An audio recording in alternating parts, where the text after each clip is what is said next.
स्वागत है आपका आज के एपिसोड में। सबसे पहले देखते हैं पिछले अभ्यास प्रश्न को। MSCI all countries world index के संबंध में निम्नलिखित कथनों पर विचार कीजिए। पहला कथन है MSCI all countries world index वैश्विक शेयर बाजार के प्रदर्शन का प्राथमिक माप है। दूसरा कथन है इस वैश्विक सूचकांक में भारत फ्रांस के साथ संयुक्त रूप से सबसे बड़े बाजार के रूप में 5वें स्थान पर है। उपर्युक्त में से कौन सा या कौन से कथन सही है या हैं? विकल्प ए केवल एक, विकल्प बी केवल दो, विकल्प सी एक और दो दोनों, विकल्प डी ना तो एक ना ही दो। तो इस प्रश्न का सही जवाब है विकल्प सी। MSCI all countries world index के बारे में देखते हैं। MSCI all countries world index वैश्विक शेयर बाजार के प्रदर्शन का प्राथमिक माप है, अतः कथन एक सही है। इस वैश्विक सूचकांक में भारत 2.35% भार के साथ फ्रांस के साथ संयुक्त रूप से सबसे बड़े बाजार के रूप में 5वें स्थान पर है, इसलिए कथन 2 भी सही है। मॉर्गन स्टैनली के अनुसार अगस्त के अंत तक भारत उभरते बाजारों में चीन को पीछे छोड़कर सबसे बड़ा बाजार बन गया है। यह MSCI इमर्जिंग मार्केट निवेश योग्य मार्केट सूचकांक में भारत के शेयरों के कुल भार पर आधारित है। तो चलिए शुरुआत करते हैं आज के पहले प्रश्न के साथ। पहला प्रश्न है हिंद प्रशांत आर्थिक ढांचे यानी IPEF के संबंध में निम्नलिखित कथनों पर विचार कीजिए। पहला कथन है हिंद प्रशांत आर्थिक ढांचा यानी IPEF फ्रांस के नेतृत्व वाली एक पहल है जिसे वर्ष 2022 में लॉन्च किया गया था। दूसरा कथन है इसका उद्देश्य हिंद प्रशांत क्षेत्र में गहन आर्थिक एकीकरण हेतु एक क्षेत्रीय ढांचा तैयार करना है। उपयुक्त में से कौन सा या कौन से कथन सही है या हैं?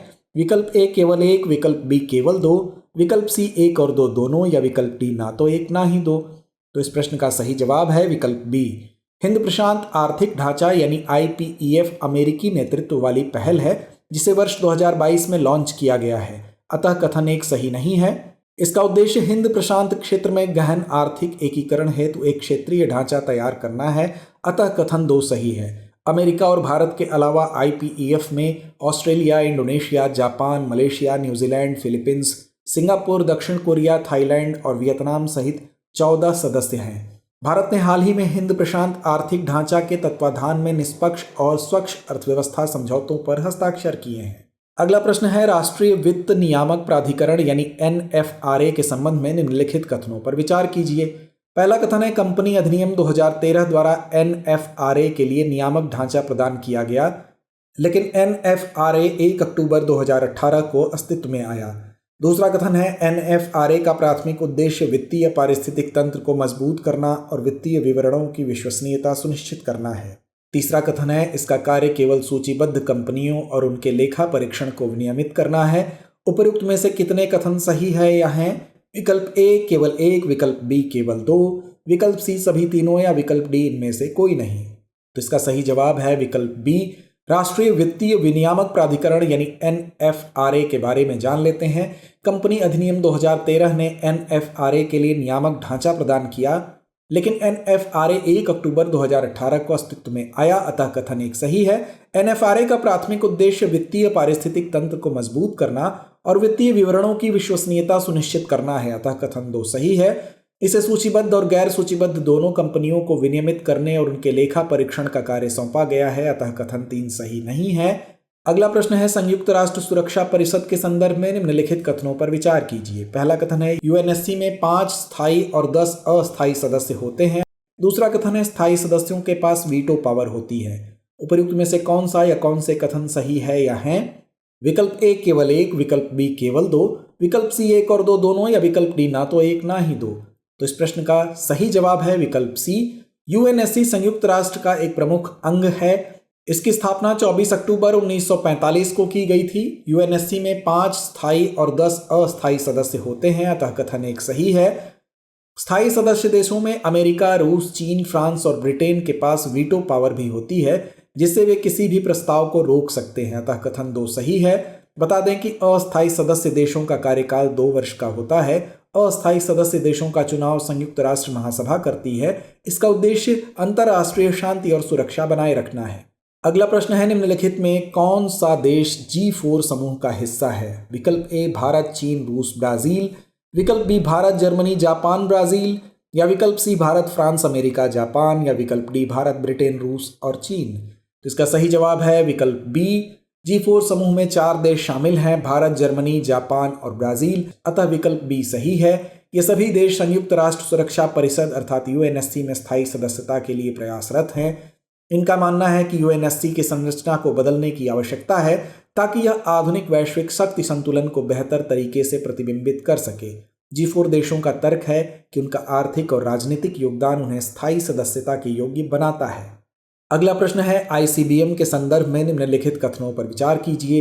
पहला कथन है, यह एक लंबी दूरी की मिसाइल होती है जो अधिकतम 5500 किलोमीटर की दूरी तक मार कर सकती है।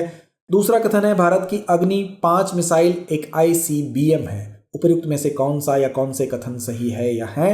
विकल्प ए केवल एक, विकल्प बी केवल 2, विकल्प सी 1 और 2 दोनों, या विकल्प डी ना तो 1 ना ही 2। तो इसका सही जवाब है विकल्प बी। आइए अब जानते हैं अंतर महाद्वीपीय बैलिस्टिक मिसाइल आईसीबीएम के बारे में। यह एक लंबी दूरी की मिसाइल होती है जो न्यूनतम 5500 किलोमीटर या इससे अधिक की दूरी तक मार कर सकती है, अतः कथन एक सही नहीं है।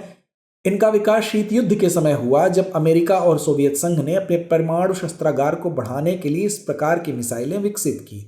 यह मुख्य रूप से परमाणु हथियारों को ले जाने के लिए डिजाइन की जाती है और एक महाद्वीप से दूसरे महाद्वीप पर वार कर सकती है।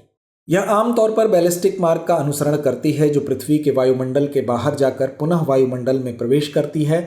अमेरिका की मिनुटमैन, रूस की टोपोल एम और भारत की अग्नि 5 प्रमुख आईसीबीएम मिसाइलों में शामिल हैं, अतः कथन 2 सही है, अतः विकल्प बी सही है। भारत की अग्नि 5 मिसाइल एक आईसीबीएम है जो लगभग 5000 से 8000 किलोमीटर तक की दूरी तक मार करने में सक्षम है। इनका सैन्य और रणनीतिक दृष्टिकोण से अत्यधिक महत्व है क्योंकि यह शत्रु पर दूरस्थ और अचानक हमले की क्षमता प्रदान करती है। अगला प्रश्न है, निम्नलिखित कथनों पर विचार कीजिए। पहला कथन है, हाल ही में वैज्ञानिकों ने न्यूजीलैंड के समुद्र क्षेत्र में दुर्लभ घोस्ट शार्क की नई प्रजाति की खोज की। दूसरा कथन है, यह दुर्लभ घोस्ट शार्क आमतौर पर ठंडे और गहरे समुद्री क्षेत्रों में पाए जाते हैं। ये धीमी गति से तैरती है। उपयुक्त में से कौन सा या कौन से कथन सही है या है? विकल्प ए केवल 1, विकल्प बी केवल 2, विकल्प सी 1 और 2 दोनों, या विकल्प डी ना तो 1 ना ही 2। तो इस प्रश्न का सही जवाब है विकल्प सी। हाल ही में वैज्ञानिकों ने न्यूजीलैंड के समुद्र क्षेत्र में दुर्लभ घोस्ट शार्क की चिमेरा या Australian narrow nosed spook fish नामक नई प्रजाति की खोज की है, अतः कथन एक सही है। बता दें कि यह शार्क केवल न्यूजीलैंड और ऑस्ट्रेलिया के समुद्र क्षेत्र में पाई जाती है तथा 2600 मीटर की गहराई तक रह सकती है। इसे सामान्य रूप से लंबी और तीखी नाक एवं चाबुक जैसी पूंछ से पहचाना जा सकता है। इस शार्क के शरीर में हड्डियों की जगह कार्टिलेज होता है। यह मुख्य रूप से छोटी मछलियों और समुद्री जीवों का शिकार करती है। यह आमतौर पर ठंडे गहरे समुद्री क्षेत्रों में पाई जाती है और यह धीमी गति से तैरती है, अतः कथन 2 सही है, अतः विकल्प सी सही है। अगला प्रश्न है, दीनदयाल अंत्योदय योजना राष्ट्रीय ग्रामीण आजीविका मिशन के संबंध में निम्नलिखित कथनों पर विचार कीजिए। पहला कथन है, यह सूक्ष्म लघु और मध्यम उद्यम मंत्रालय द्वारा कार्यान्वित एक प्रमुख गरीबी उन्मूलन कार्यक्रम है। दूसरा कथन है, यह स्वयं सहायता समूहों यानी एसएचजी को एक परिक्रामी निधि प्रदान करता है। उपयुक्त में से कौन सा या कौन से कथन सही है या है? विकल्प ए केवल 1, विकल्प बी केवल 2, विकल्प सी 1 और 2 दोनों, या विकल्प डी ना तो 1 ना ही 2। तो इस प्रश्न का सही जवाब है विकल्प बी। आइए जानते हैं दीनदयाल अंत्योदय योजना राष्ट्रीय ग्रामीण आजीविका मिशन। तो दीनदयाल अंत्योदय योजना राष्ट्रीय ग्रामीण आजीविका मिशन ग्रामीण विकास मंत्रालय द्वारा कार्यान्वित एक प्रमुख गरीबी उन्मूलन कार्यक्रम है, अतः कथन एक सही नहीं है। मिशन में 4 घटक शामिल हैं: सामाजिक लामबंदी, सामुदायिक संस्था और क्षमता निर्माण, वित्तीय समावेशन, आजीविका संवर्धन तथा अभिसरण। यह स्वयं सहायता समूहों को 10,000 से 15,000 रुपए की रिवॉल्विंग फंड यानी आरएफ प्रदान करता है ताकि सदस्यों की ऋण आवश्यकताओं को सीधे पूरा किया जा सके और बार बार बैंक वित्त का लाभ उठाने के लिए उत्प्रेरक पूंजी के रूप में उपयोग किया जा सके, अतः कथन 2 सही है। अगला प्रश्न है, लखपति दीदी योजना के संबंध में निम्नलिखित में से कौन सा कथन सही नहीं है? विकल्प ए, यह कौशल विकास और उद्यमिता मंत्रालय की एक पहल है। विकल्प बी, लखपति दीदी एक स्वयं सहायता समूह की सदस्य होती है जिसकी वार्षिक घरेलू आय 1 लाख रुपए या उससे अधिक होती है। विकल्प सी, इस आय की गणना कम से कम 4 कृषि मौसमों या व्यावसायिक चक्रों में की जाती है जिसमें औसत मासिक आय 10,000 रुपए से अधिक होती है, या विकल्प डी इनमें से कोई नहीं। तो इसका सही जवाब है विकल्प ए। लखपति दीदी योजना की जहां तक बात है तो यह ग्रामीण विकास मंत्रालय की एक पहल है, अतः कथन एक असत्य है। यह स्वयं सहायता समूहों में महिलाओं को प्रशिक्षण प्रदान करने पर केंद्रित है। लखपति दीदी एक स्वयं सहायता समूह की सदस्य होती है जिसकी वार्षिक घरेलू आय 1 लाख रुपए या उससे अधिक होती है। इस आय की गणना कम से कम 4 कृषि मौसमों या व्यवसाय चक्रों के लिए की जाती है जिसमें औसत मासिक आय 10,000 रुपए से अधिक होती है ताकि यह स्थायी हो। अगला प्रश्न है, निम्नलिखित में से कौन सा ड्रिप सिंचाई का लाभ है? पहला, बीमारी से बचाव, दूसरा, खरपतवार की वृद्धि कम करता है, तीसरा, पानी का रिसाव कम करता है। उपयुक्त में से कौन सा या कौन से विकल्प सही है या हैं? विकल्प ए केवल 1 और 2, विकल्प बी केवल 3, विकल्प सी 2 और 3 या विकल्प डी 1, 2 और 3। तो इसका सही जवाब है विकल्प डी। ड्रिप सिंचाई या ड्रिप इरिगेशन वस्तुतः बहुत कम मात्रा में मिट्टी पर पानी टपकाए जाने की प्रक्रिया है। पानी को पौधों के करीब डाला जाता है ताकि मिट्टी का केवल वह भाग गीला हो जाए जिसमें जड़ें उगती हैं, जबकि सतही सिंचाई में पूरी मिट्टी को गीला किया जाता है। ड्रिप सिंचाई के लाभों में शामिल हैं पौधों की पत्तियों, तनों और फलों के साथ पानी के संपर्क को कम करके रोगों को रोकना। अतः कथन 1 सही है। इससे पौधों के बीच की पंक्तियां सूखी रहती हैं जिससे पहुंच में सुधार होता है और खरपतवार की वृद्धि कम होती है। अतः कथन 2 सही है। जड़ क्षेत्र के नीचे पानी पोषक तत्वों का रिसाव कम हो जाता है। अतः कथन 2 सही है। तो आइए अंत में नोट करते हैं आज का अभ्यास प्रश्न। निम्नलिखित कथनों पर विचार कीजिए।